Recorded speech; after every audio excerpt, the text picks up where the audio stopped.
Bonjour, je m'appelle Lucia Komiza, je suis togolaise, auteure du roman Sœurs consanguines. Dans la vie de tous les jours, je suis gestionnaire de ressources humaines. Je suis aussi conseillère en entrepreneuriat et voix off pour des projets. J'ai eu l'honneur d'être ambassadrice jeune femme leader pour la région maritime au cours de l'année 2020 pour défendre les questions liées à l'avenir et aux défis qu'affrontent les jeunes filles, les femmes et la jeunesse en général.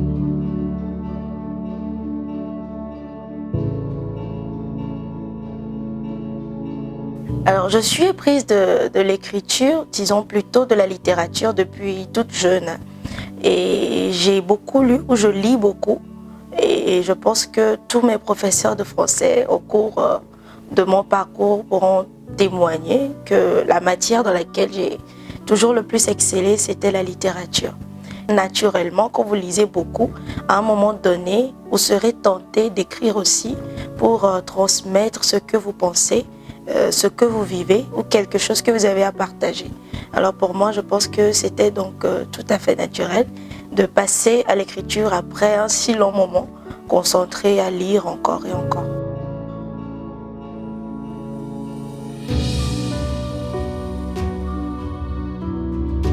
Je ne dirais pas que j'ai commencé par le récit, parce que ce n'est quand même pas la première œuvre que j'écris.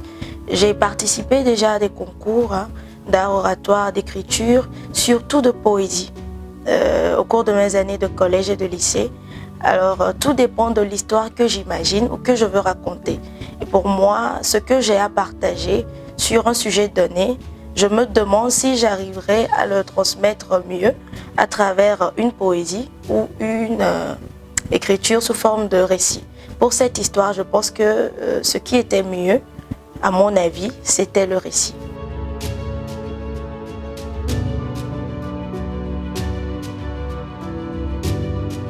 La polygamie, si elle existe toujours en Afrique, je dirais tout de suite oui, parce que peut-être pas sous les mêmes formes qu'avant ou au temps de nos parents, de nos grands-parents, mais elle existe toujours, du fait qu'aujourd'hui, vous pouvez voir un monsieur marié avec une femme ou une dame mariée qui compte toujours plusieurs aventures extra-conjugales, de même que pour le monsieur.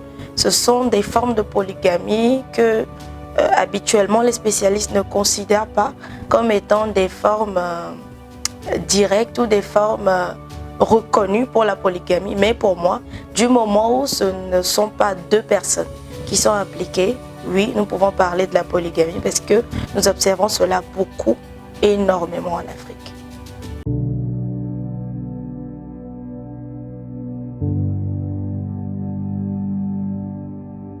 Malheureusement ou heureusement, en tant qu'être humain, nous ne sommes pas Adam, nous ne sommes pas Ève, ou nous ne sommes pas tombés du ciel.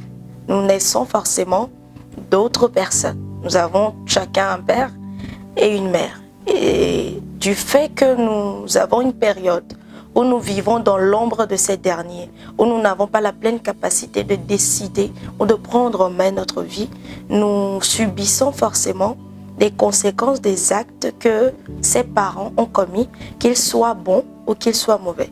C'est ainsi que ces héritages peuvent être matériels ou même immatériels. Et dans ce roman, nous verrons plus qu'il est question d'héritage immatériel parce que les personnages vont vivre dans l'ombre de leurs parents ou subir les conséquences des actes qui ont été posés par leurs parents.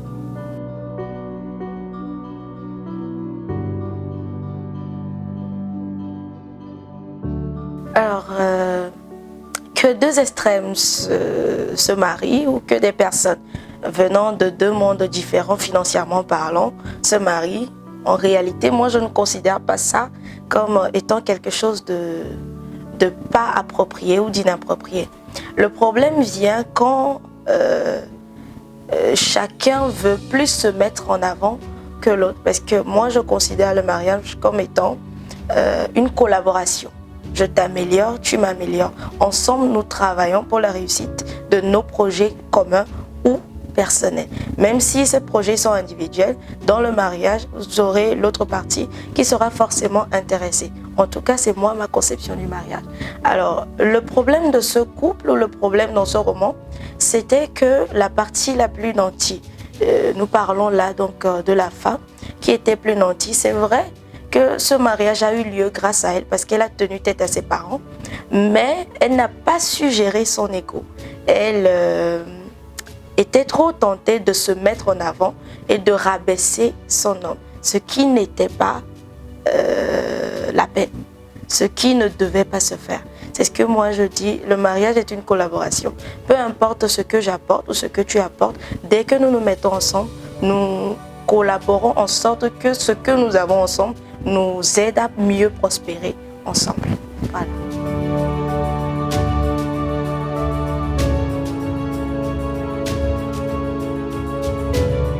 Moi, je crois fermement à l'amour. Je pense que l'amour peut être un des objectifs du mariage. Pas tous les objectifs du mariage. Parce que quand même, les finances ou plusieurs autres facteurs sont aussi importants, mais l'amour a sa place dans le mariage. Un mariage peut commencer avec de l'amour et se développer sur la base de cet amour-là. Mais un mariage aussi peut commencer sur la base des intérêts et pourquoi pas peut-être aboutir à de l'amour de la plus belle des façons.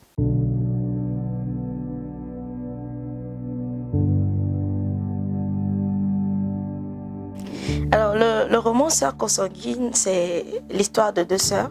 Je pense que le fait que nous ayons mis même Sœurs consanguines traduit un peu l'esprit de l'histoire. Il s'agit de l'histoire de deux sœurs qui sont de même père, mais de mères différentes.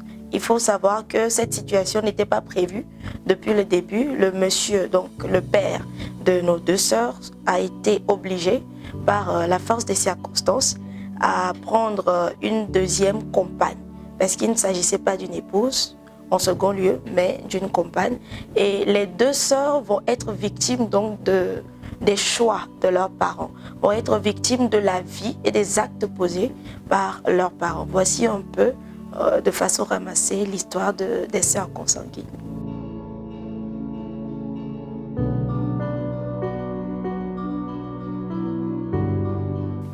Nous sommes à la page 11, à partir du deuxième paragraphe. Valéa devait aller faire les formalités à l'aéroport avant son départ le soir. Elle chantait à tue-tête son bonheur sous la douche. Mais ce vacarme ne l'empêcha pas d'entendre le bruit provenant de sa chambre. « Qui est là ?» demanda-t-elle à haute voix. Elle avait coupé le robinet pour percevoir la réponse de l'intrus, mais rien. Elle mit alors son peignoir et sortit précipitamment. Nul doute qu'il y avait bien quelqu'un. La porte avait été laissée grande ouverte. On approcha en courant. Il manquait un de ses documents importants, son passeport. « Oh mon Dieu, pas ça, je vous en prie !» Elle dévalisa les marches et avant de pouvoir faire irruption au salon, elle entendit son prénom dans l'arrière-cour. C'était Valentina. Elle se retourna vivement et vit une fumée monter par la fenêtre. Son cœur fit un grand bond dans sa poitrine. Valentina ricana en la voyant. Elle serait retenue sur le champ si elle auditionnait pour le rôle d'une sorcière dans un film de Nollywood. Ça, ma chère sœur, c'est ton cadeau d'adieu. Là, dans le feu, elle était en train de brûler son passeport contenant son visa. Deuxième extrait, page 20, à partir du premier paragraphe. Ayaba écoutait leur conversation à la porte. Elle serrait les poings et les dents de colère, mais elle n'osa pas interrompre la réunion. Sur la pointe des pieds, elle retourna furtivement dans sa chambre. Dès qu'il franchira le seuil, elle lui sautera à la gorge, ce qui fut effectivement le cas. « Comment peux-tu me faire ça ?» Dodji lui lança-t-elle quand il la rejoignit. « Me faire ça à moi après toutes ces années ? Ce n'est pas comme si j'étais stérile, bon sang. » « Ma chérie, calme-toi s'il te plaît. Je t'aime du plus profond de mon cœur. Te donner une coépouse ne veut pas dire que tu as perdu ta place dans mon cœur, lui dit-il pour la rassurer. Ces richesses pour lesquelles ils veulent que tu aies un fils, c'est grâce à moi que tu les as, lui cria-t-elle en pleurs. Qui étais-tu avant que je ne te rencontre? Personne, Doji, personne. Tu n'es qu'un ingrat, un horrible ingrat. Alors, Sœur Consanguine aussi raconte l'histoire d'un couple très amoureux au début, un couple pour lequel la femme s'est beaucoup sacrifiée parce qu'elle a dû tenir tête à ses parents pour épouser un homme de son choix qui était de classe inférieure. Avec le temps, elle va juste avoir une fille et pas de fils. Cette fille même, elle aura après plusieurs années de mariage. C'est ainsi que le monsieur, sous la pression familiale, sera obligé d'aller voir ailleurs, si je peux le dire ainsi, d'aller avoir une aventure extra-conjugale pour avoir d'autres enfants, sinon un héritier mâle qui pourrait faire prospérer les biens de ses biens ou les biens de sa famille. Rappelons que ces biens qu'il a acquis et qu'il a pu développer, c'est grâce à sa femme qu'il a pu les avoir. Pourquoi donc ce monsieur va décider contre sa femme de prendre une seconde compagne, disant que la femme ne lui a pas aussi facilité la tâche? À qui la faute? Je pense que la faute est partagée, mais je pense aussi que vous pourrez tirer vos propres conclusions après lecture.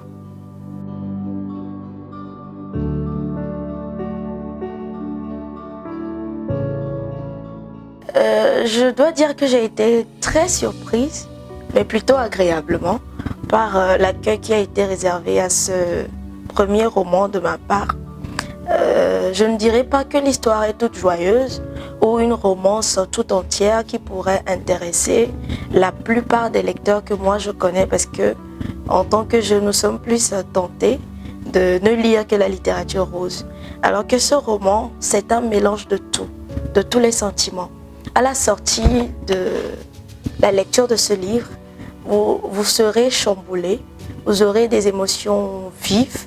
En tout cas, c'est ce que moi j'ai ressenti. Des émotions comme de la tristesse, de la joie, mais aussi de la colère. Bien, alors cet ouvrage a eu un accueil plus chaleureux que ce à quoi je m'attendais. Déjà pour la cérémonie de dédicace, beaucoup de personnes ont pris part, des personnes que je n'ai pas pu inviter individuellement, mais qui m'ont fait le grand honneur de participer à cette cérémonie. Nous avons écoulé plusieurs exemplaires déjà. Pour un premier ouvrage, pour moi, je pense que c'est un succès et j'espère pouvoir continuer sur la même lancée. Pour tous ceux qui n'ont pas encore pu avoir leur exemplaire, je pense que c'est le moment de contacter les éditions Aoudi ou les différentes librairies les plus proches de vous pour vous procurer votre exemplaire.